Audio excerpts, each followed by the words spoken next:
I had the idea like how things work here, but not to the point where in detail or specific. But yes, because I run through different segments of team members, so I had little bit of idea like how does it work, but not in detail.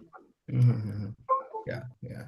So most of the things, mostly data analyst and data analyst nowadays, they need to use some development tools like deployment tools, right? Yeah, yeah, correct. And that's one reason. I guess Sean joined. Hi, Sean. We can we can continue, sir. Okay, sir. Okay. Yeah, Yeah. sure.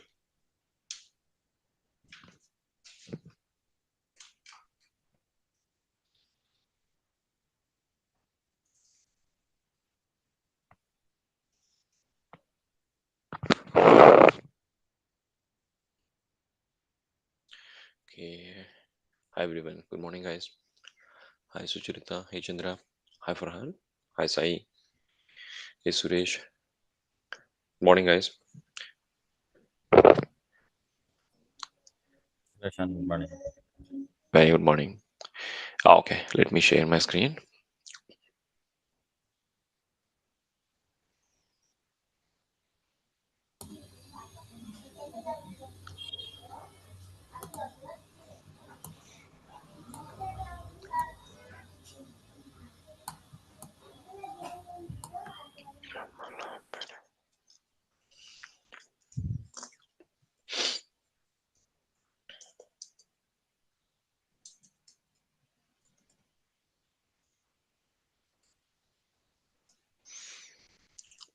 Okay, morning, guys. Let's start the session, guys, for today.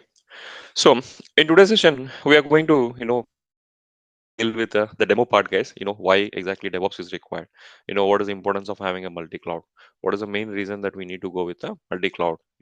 What sort of things that we are going to learn as part of our course, which we have designed for this entire DevOps and SRE practices.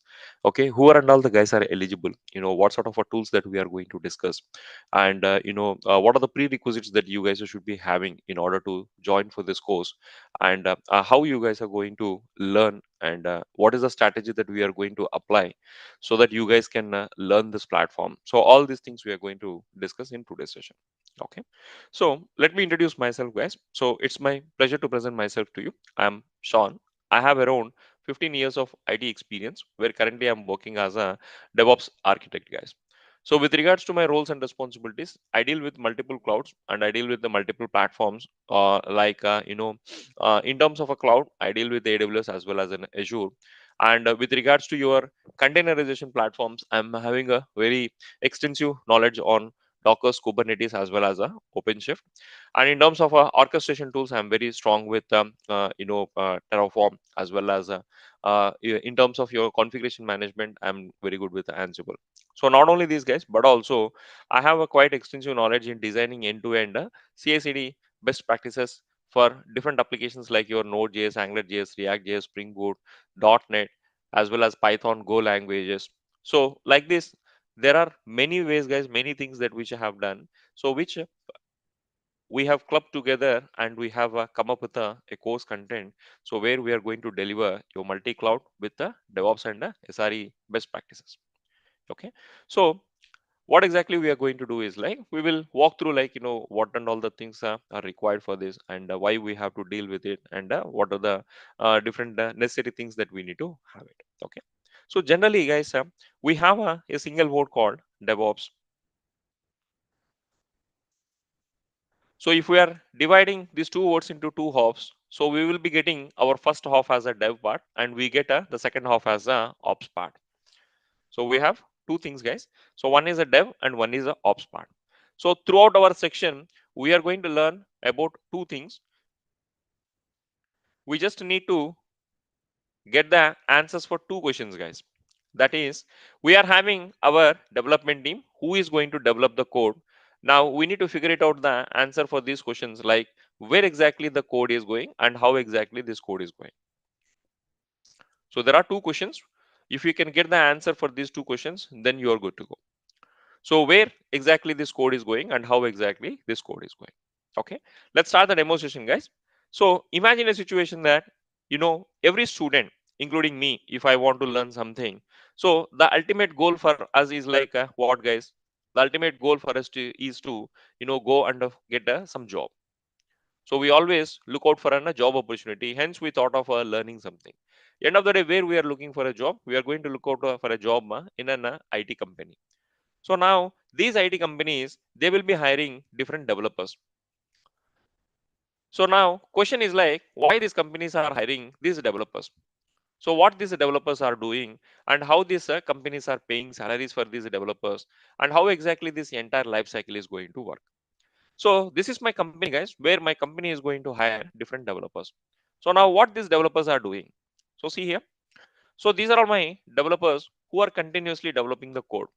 So these guys, they're developing the code. They are going to develop the code. Now the question is like, why these guys are developing the code? So when these guys are developing the code, company is paying the money. Why company is paying salary to these employees? So somewhere some benefit should be there. Otherwise, why the company will pay the money unnecessarily? So hence, all these development team or these developers, what they will do, they will start developing the code. Now, why? Where this code goes? This code goes to the component called application. We all are familiar, like we have a component called an application in the market. Applications like your Uber, Ola, Netflix, Amazon Prime, ICICI Bank, HDFC Bank, your the day-to-day applications, whatever you guys are using, everything will be considered as an application. But from an end user perspective, like you, me, when we are a consumer, we are consuming in our mobile. So for us, it is just a website. For us, it is just a website. But with regards to a company, that we call it as entire an application. For a company, it is an application. Google is an application. Gmail is an application. Okay, so this is a internal to the organization. We call it as an applications. But with regards to the end user, he always go ahead and he start consuming it as a website. Now, what these developers are going to do is like, these guys, they are going to develop the code, and this code, it should go to these applications. This code, it is going to go to these applications. So now, where exactly the code is going, how this code is going, these are all the two questions, guys, which we need to figure it out. Okay, and I have told you one more item, that is, we are having a DevOps where we are going to divide into two hops. One is a dev part, second one is ops part. Okay, so we will stitch these two questions with these two words in a meanwhile. Okay, so let's see here, guys. So now, where exactly this code is going? So we are going to figure it out, the answer for our first question. What is the first question? Developers are developing the code, and this code, somewhere it is going. So how it is going, and we will deal with where this code is going, how exactly this code is going. Okay, so now let's see here. So this is my developer. So who is going to develop the code? And this code, they are going to deploy it to a component called infrastructure. They are going to deploy to a component called an infrastructure. Now, what is an infrastructure? What are the things that an infrastructure is going to have? An infrastructure is going to have virtual machines, network, load balancers, databases, security, data. Like this, if I keep on telling, I have 120 to 130 services in my infrastructure part. Okay, so now inside this infrastructure, this code is going to get deployed. Once the code get deployed, then the code will get updated to the application or your websites. Now, once the application got updated, imagine like whenever you are connecting to your Zomato, what you will see, okay, there is a brand new offer today. Soon after you connect to your Zomato, what you will say, you'll say like, okay, 30% discounts on latest restaurants. So that's yesterday when you verify, it won't be there, but today when you go and when you verify, you might see that option. So how someone have deployed some latest code over there, so which is getting visible for you. So now, soon after this code got deployed, what happens? This is my developers, or these are all what my, sorry, not developers, guys. These are all my end users like you and me who are going to consume this application. Now, when these guys are consuming the applications, then what we are going to have? We are going to generate the revenue to the company. So when the company is getting a revenue, what obviously it will do? It will hire more number of developers and it will start giving more salaries to the employees. Now, this is entirely what, guys? This entirely we are talking about the green side. We are entirely talking about a green side. Green side in the sense like we are thinking like everything will work fine. We are thinking like everything will go as it is. We are thinking like everything will work as it is. But ideally, imagine a situation that there is a small problem in the infrastructure.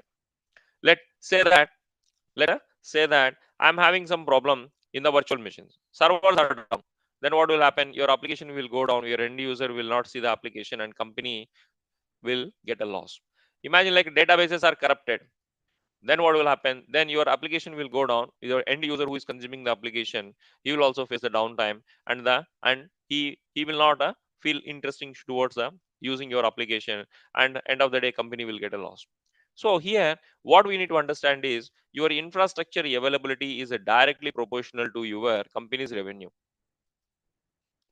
Means if your infrastructure is going good, then your company will get a good revenue. If your infrastructure is down, then you are going to get impacted for your revenue, or your revenue is going to get impacted. So it's always infrastructure availability becomes a big bottleneck for most of the companies in the IT industry. So now the entire IT industry, guys, what it is facing, it is facing a crisis. So it was facing a crisis like how we will take out this headache of maintenance and management of infrastructure, because infrastructure is having so many components we are unable to maintain, we are unable to manage. So that was the time, guys, where we started hearing about a word called a cloud. Now, what are the different problems that we have? We have different problems like infrastructure availability, infrastructure automation, infrastructure configuration, infrastructure maintenance, infrastructure stability. So if we talk like this, so we are going to get a many problems, guys, as part of an infrastructure. Now the entire IT industry, what it was facing, like, okay, man, how we can overcome this problem, because we are unable to handle it, we are unable to maintain it, we are unable to manage it. So that's the time where we got a vendor called a cloud, where we got a vendor cloud called our cloud, who we have come up with an options such as infrastructure as a service, platform as a service, and software as a service. So that was the time, guys, where we started hearing from our cloud vendor, like your AWS or your Amazon or your GCP or your Alibaba or your DigitalOcean. Like, if many vendors are there, I'll explain them. But as part of a cloud, what cloud is providing, guys? Cloud is providing your IaaS, PaaS, and SaaS solutions. Now the IT industry entirely, they felt very happy. Okay, finally we got some solution as a cloud where I don't need to worry about my infrastructure. I don't need to worry about my software. I don't need to worry about my platforms, because everything I'm going to get as a service from a vendor directly. So now, provided by the solution, so provided the cloud provider providing these solutions, so all the IT industry, they felt happy consuming these applications. Okay. Now imagine a situation, guys. I'm going to purchase a small mobile. Let's say like I'm purchasing a mobile of 25K. So now when I go to the market, what is happening? If I go to the market, I'm going to have multiple vendors like Samsung, Redmi, Vivo, Oppo, OnePlus, Nothing, Nokia, like this. I have 20 to 35 vendors available in the market who is fighting with each other to sell the mobiles. It's just a cost of 25,000 only. So imagine a situation that a MNC, a multinational company, or an enterprise organization, if they want to invest in cloud, at least they are going to invest $1 million for 3 years or for 5 years or for 1 year based upon the company. So now all the companies, what they are thinking, guys, they're thinking like, okay, man, definitely cloud is a game changer. Let's go ahead and let's consume the cloud. So everyone felt like, okay, we are going to go on the cloud platform. Now this company also felt like, okay, let's go to the cloud, and these guys are going to invest $1 million. Obviously, when there is a huge investment, there is a huge business opportunity, then obviously you will be getting huge competition as well. You will be getting huge competition as well. So this is what it is going to happen now. Now when an IT company goes to the cloud, so now industry is telling like, hey, cloud is categorized into two types. One is a private cloud, second one is a public cloud. Now I started thinking, hey man, where should I go? Shall I go to private or shall I go to public? If I go to private, under the private you have IBM, Oracle, CenturyLink, Rackspace. Like this, you have multiple companies who provides you the private clouds. Private clouds are so costly, guys, where they don't even give you an opportunity to see how their cloud looks like. For a common man like you and me, so they don't provide, because it comes with a license cost, and the license cost is so heavy that you can't bear it.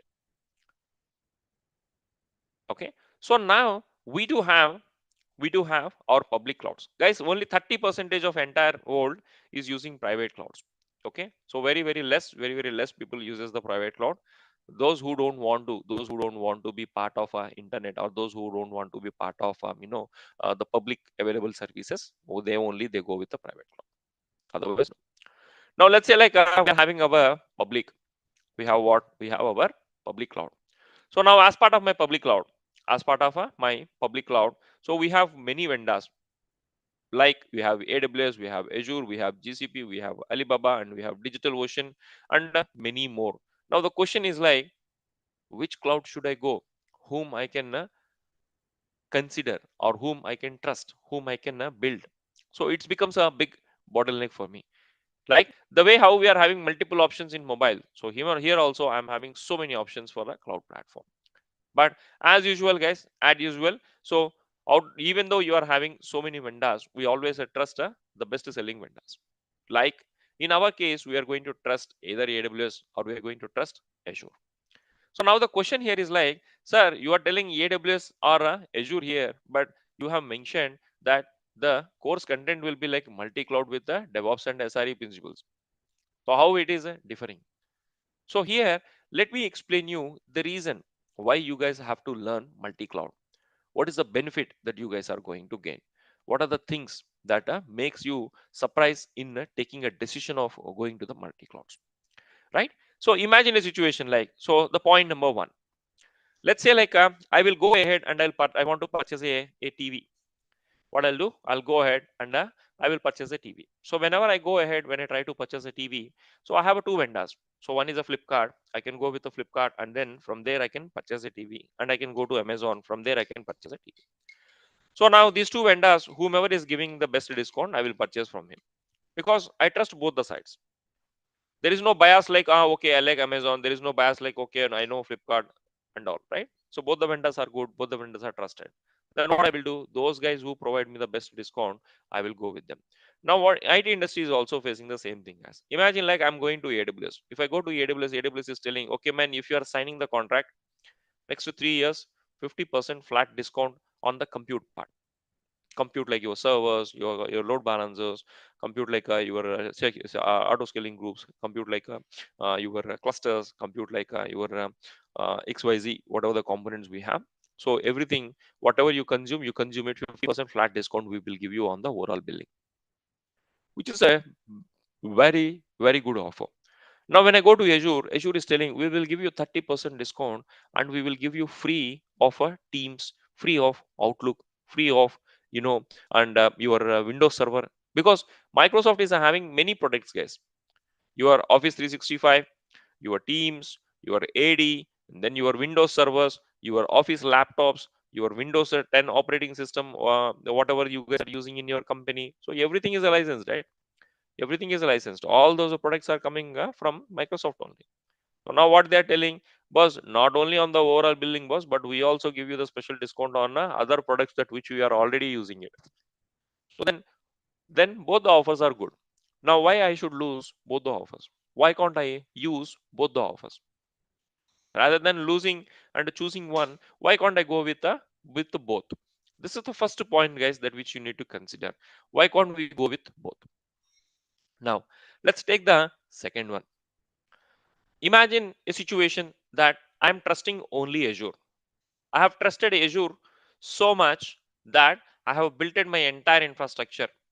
I have built everything. I'm running my entire workloads on Azure. Imagine I'm running everything on Azure. So now, since I am running everything on Azure, imagine a situation that Azure is down.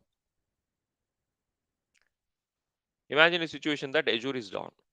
So we cannot say like, no, it is not going to happen. Nothing like that. We have many scenarios in 2023, in 2023, we have 2024, even 2025. Okay. We have many use cases, many cases where Azure is down. So now, since I am trusting Azure, what will happen? My entire application will go down, and I will be having a bigger impact on my revenue. So now it becomes what? It becomes a single point of a failure.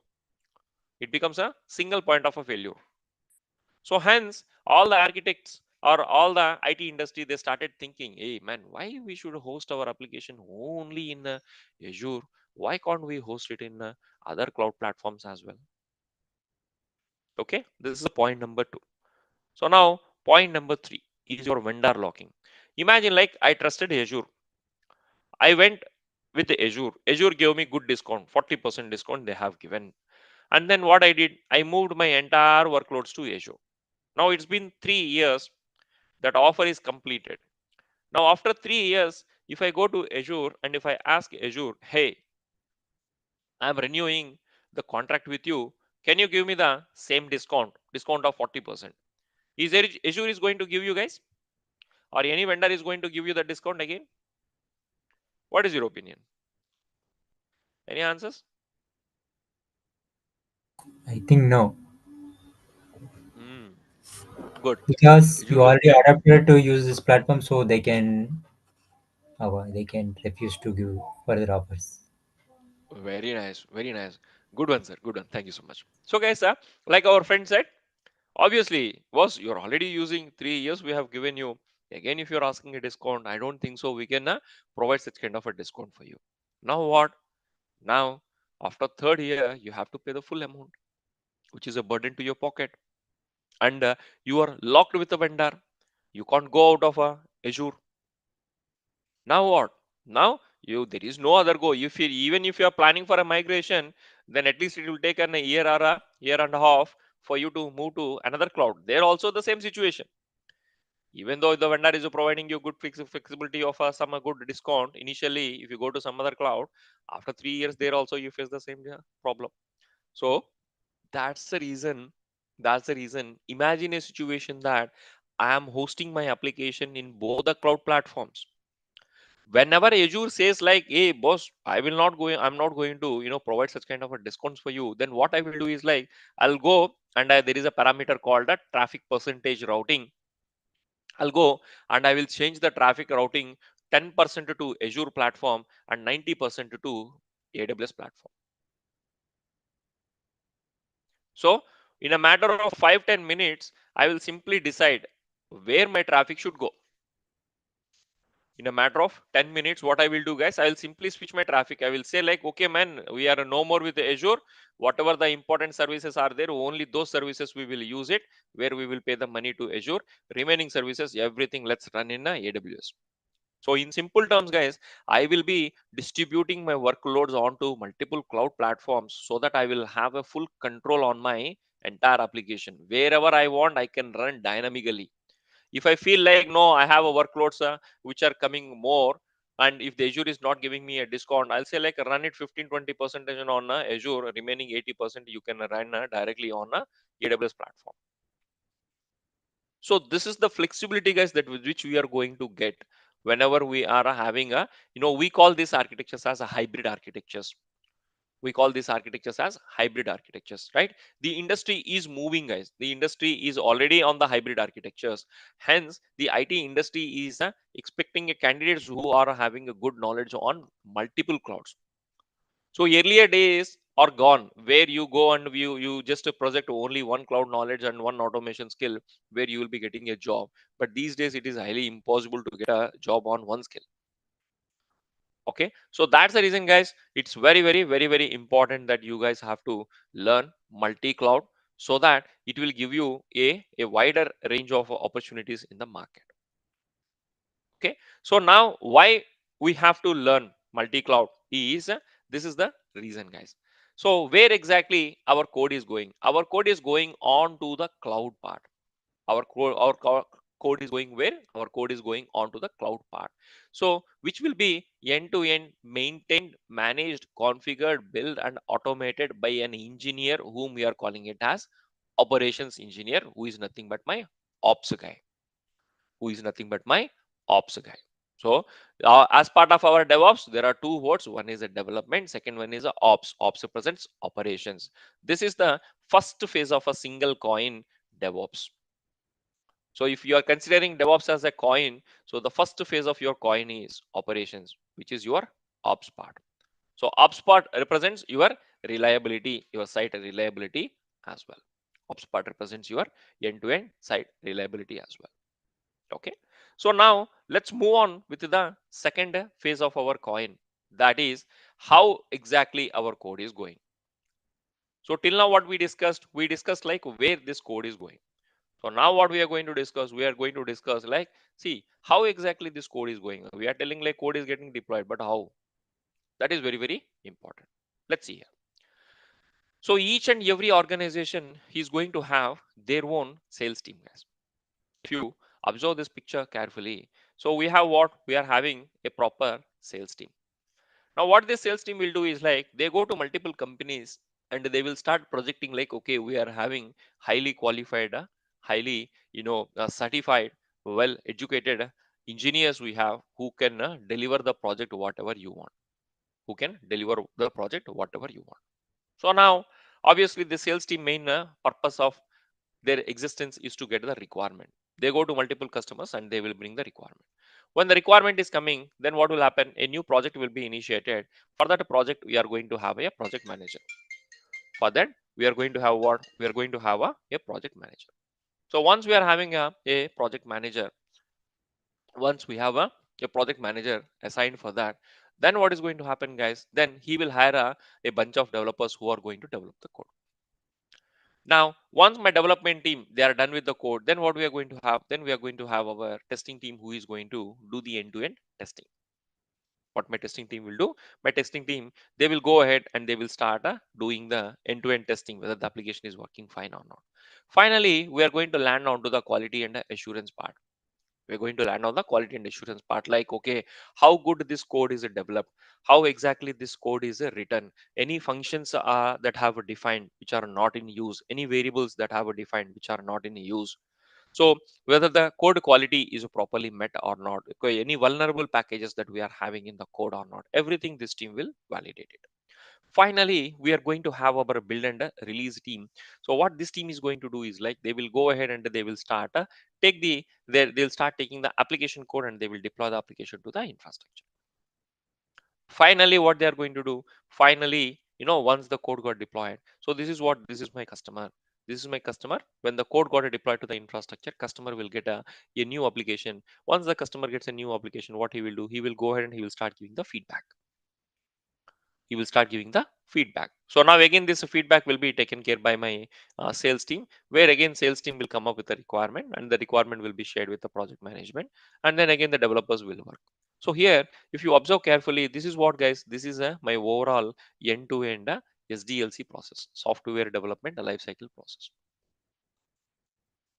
Okay, so IT industry works on a SDLC process, guys. See, earlier 4-5 years back, companies, they used to follow an approach called a waterfall model. Imagine a situation that I got a new project where I have to deliver the new project in a matter of 6 months time. So where the company is following a waterfall model. Imagine that the company is what? Company is following a waterfall model. Let's see what is going to happen.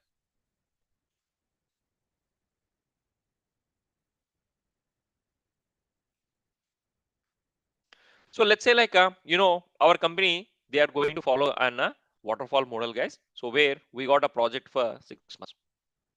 This is my organization.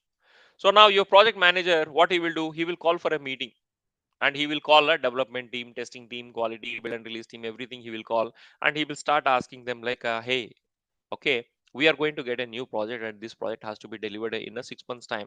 Tell me how long it will take for you. For each team, he will start asking. Then development team is going to say like, okay, man, it will take a 2 months time for us.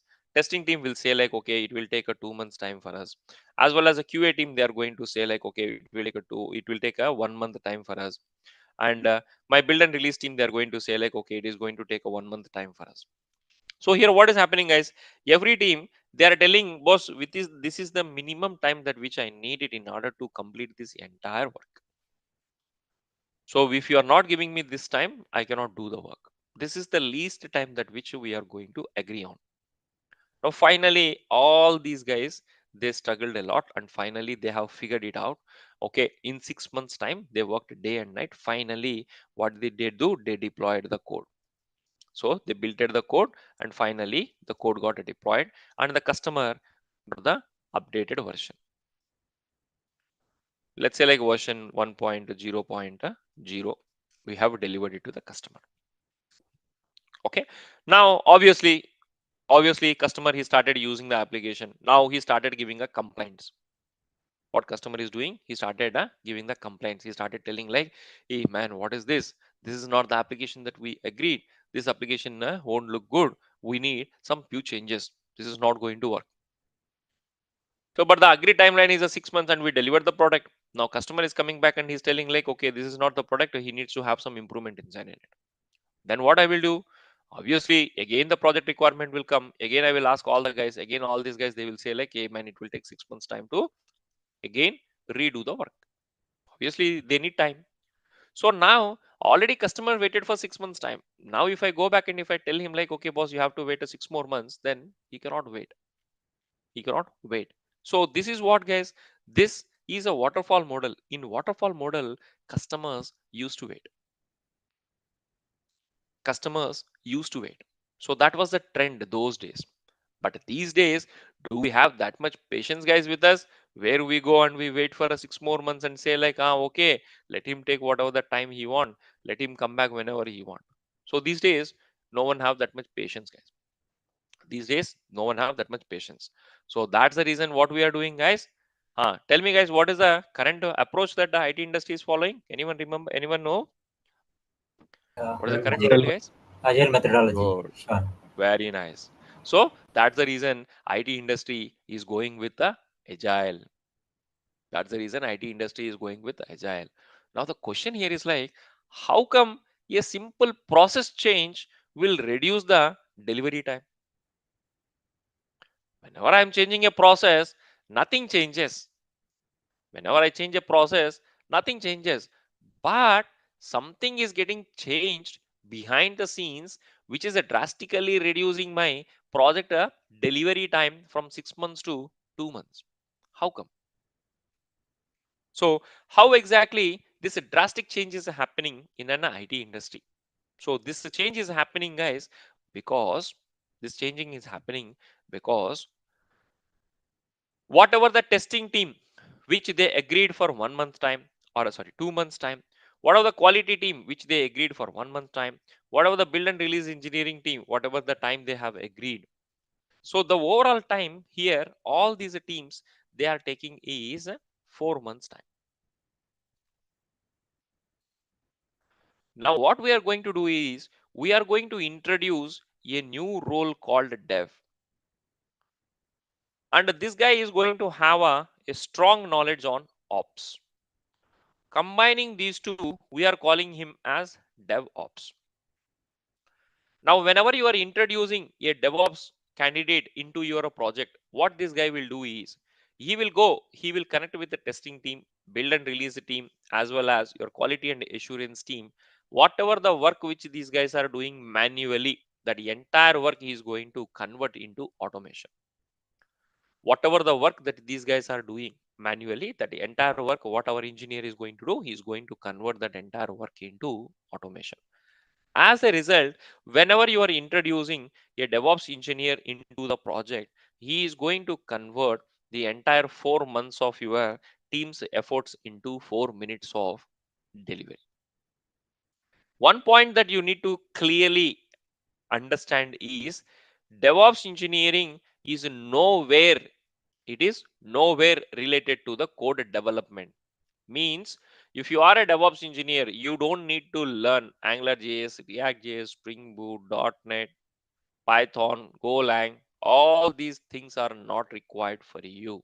You don't need to learn any of these things. The only thing which you need to learn is scripting. Now, how come the project delivery entirely changing from 6 months to 2 months is because of our DevOps engineers. Whenever you are going with an agile model guys, whatever the project you take in the IT industry, wherever you go, whenever your project says like we are going on agile, without a DevOps engineer, they don't even dare enough to go in an agile mode. Always remember, when we are planning, when we are going in an agile model, in the sense behind the scenes, mandatorily they will be having DevOps engineering team. Without a DevOps engineering team, you can't go in agile mode. because you can't develop a framework of dynamic releases without DevOps engineer. So this is the importance of having our DevOps engineers in the project, guys. Whatever the project you take, wherever the company, whatever the company that you want to compare, you can compare it everywhere. Everywhere, if a company says like we are going on agile, you'll be having a DevOps engineers over there. So now, what is the exact content that we are going to teach you? Okay, what is the different things that you guys are going to learn as part of this entire course? Okay, so before that, I would like to showcase a small mini project, guys, for you. It's a very tiny project, because considering the time of demo session, I have just come up with a small uh, you know a small project. Okay, so here, generally, when any student, right, students like you or students like me, whenever we feel like we are planning to learn something, whenever we feel like we are planning to learn something, what generally we do, we go to any institute and then we try to see how the demo session is, how the delivery is, okay, how the guy is teaching, all these things we will start comparing, right? See, student will be always carrying a simple question in his mind. Okay, I'm going to attend a demo session for this guys, or okay, is he going to teach me real time, is it going to help me out in clarifying the doubts, is he going to help me out in in a resume preparations, is he going to covering the end-to-end interview scenario or interview questions and the scenario based questions, or is this course is a more than enough for me to get a job in the market? See, guys, whatever the items that which I am telling you, see, all these all are what, all these all are the basic questions that a student will be carrying whenever they are tend to learn something. Any student, when they are planning to learn something, so these are all the common questions, guys, that the student is going to have in his mind, right? See, now, considering these things, or in order to overcome, all these kind of queries, what I have done is like, I have come up with a small project, which I will show you, like what is the depth of the content that which we are going to cover as part of this course. So here, what I'm going to showcase you guys is like, I'm going to showcase you a small project where we are going to create our virtual network, we are going to create a subnet, and we are going to create a virtual machine as part of our Azure cloud platform. Let me log into the Azure cloud platform, guys, so that I will show you how your platform is going to look like.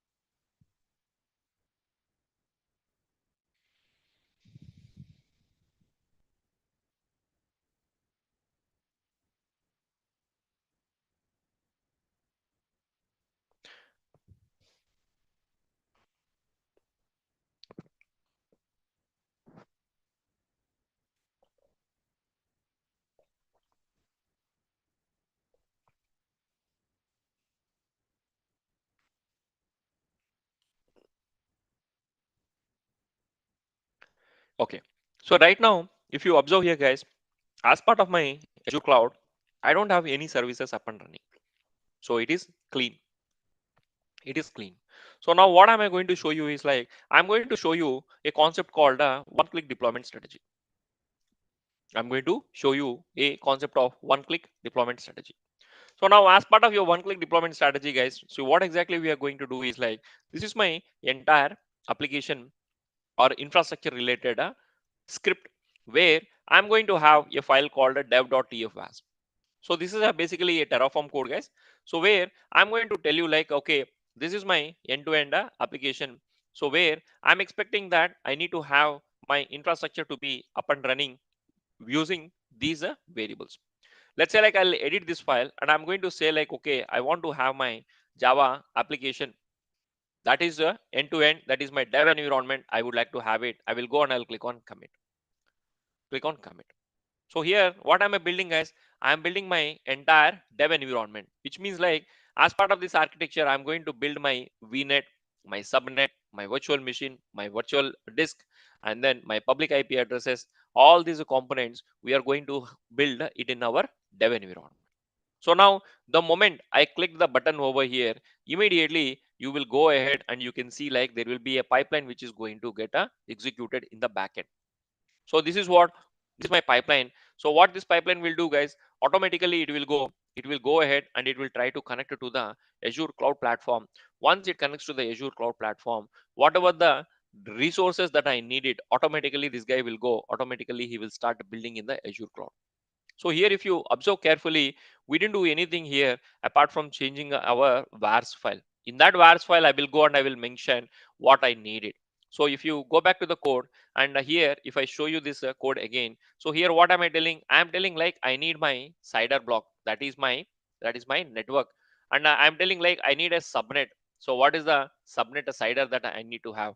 What is a VM size? So how much a CPU, how much memory, and how much you know disk, and what is the capacity that the server should have, and what is the VM username and what is the VM password, so that I can log into that particular mission, and what is the common application name that I am planning to have for my application.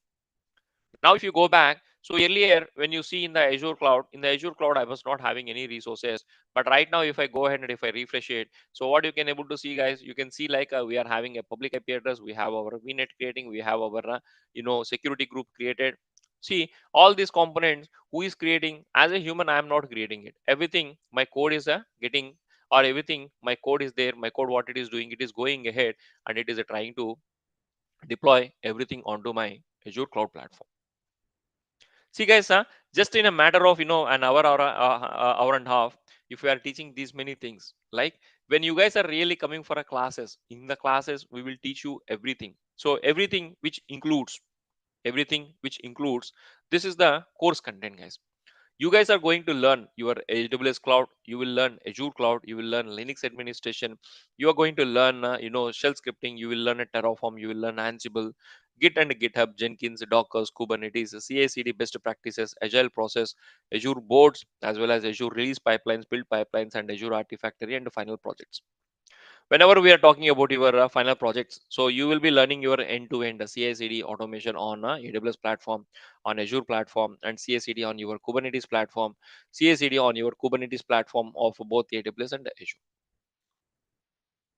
Okay, so like I have mentioned, guys, whatever is required for you to be called as a DevOps engineer, everything we will cover in this course. Okay, so this course is going to be a 4 months course, guys. So where it's going to be like a,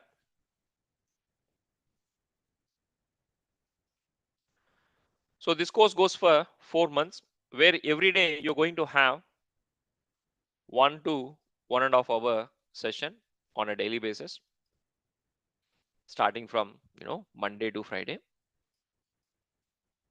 And on Saturdays, you're going to have 2.5 hour session on Saturdays. You don't need to worry about your materials, about your logs, about your interview questions, about your resume preparations. Whatever is required for you to be called as a DevOps engineer, everything we will cover as part of this course. Okay, so now I'm done with the demo session, guys. If you guys have any doubts, anything that you want to have some sort of a clarity or clarification or any queries, you can ask me now. What is the time planned, Shan, from Monday?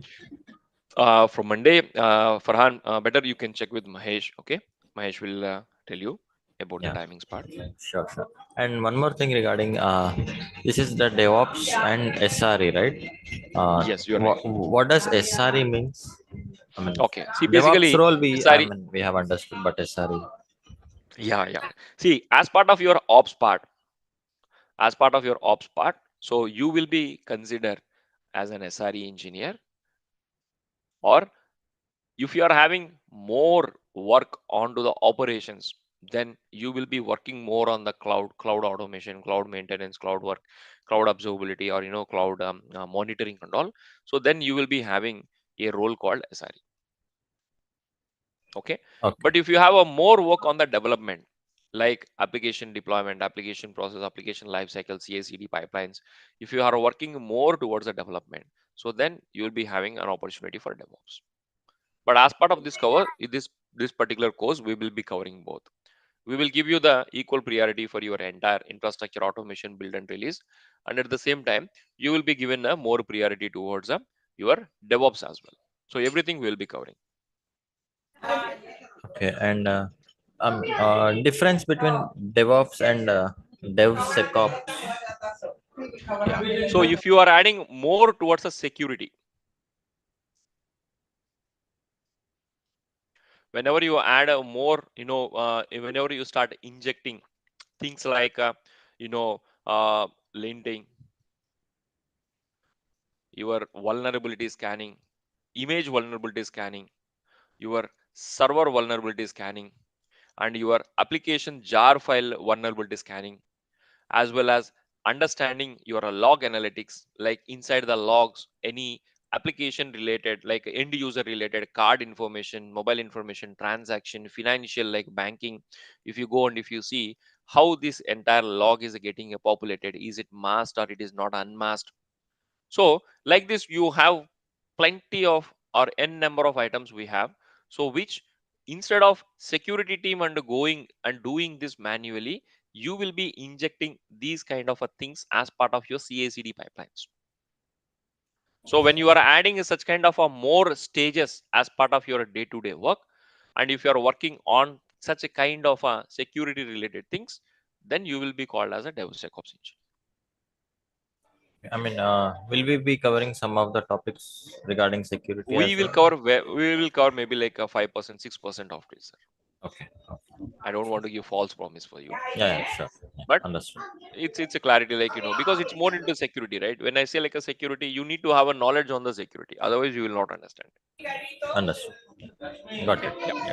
sure, sure. Any other doubts, guys, from anyone?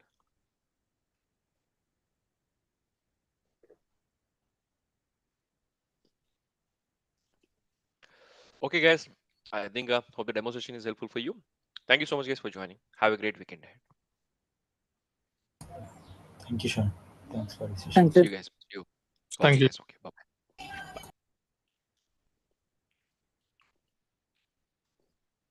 What is this question?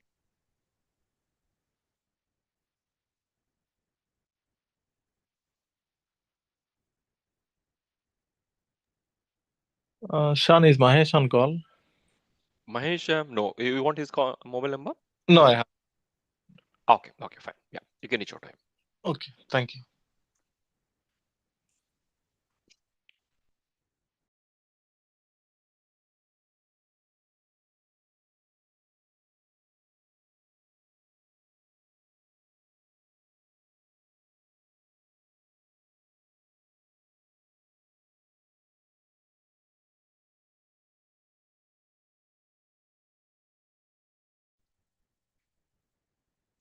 Hi, Sean.